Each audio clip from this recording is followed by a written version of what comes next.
Power star Pawan Kalyan కి టాలీవుడ్ లో ఉన్న తిరుగులేని క్రేజ్ గురించి తెలిసిందే. జనసేన పార్టీ అధినేతగా పాలిటిక్స్ లోనూ యమ క్రేజ్ గా దూసుకుపోతున్నాడు పవన్. రీసెంట్ గా ఏపీ పాలిటిక్స్ లో సెంటర్ ఆఫ్ అట్రాక్షన్ గా మారిపోయాడు పవన్ కళ్యాణ్. రాజకీయ వ్యూహాలతో బిజీగా ఉన్నాడు.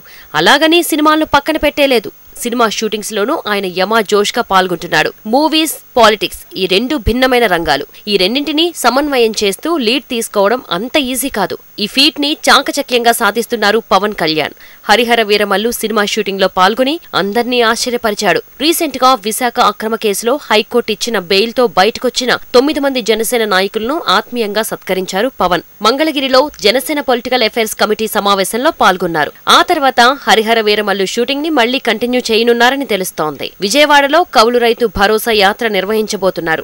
ఆ తర్వాత వినోదయ సీతం రీమేక్ ప్లానింగ్ లో ఉన్నాడట. ఈ చిత్రంలో భగవంతుని పాత్రలో పవన్ నటించనున్నారని తెలుస్తోంది. ఎలాగైతేనే మూవీస్, పాలిటిక్స్ అనే జోడు గుర్రాల సవారీ బాగానే చేస్తున్నాడు పవన్ కళ్యాణ్.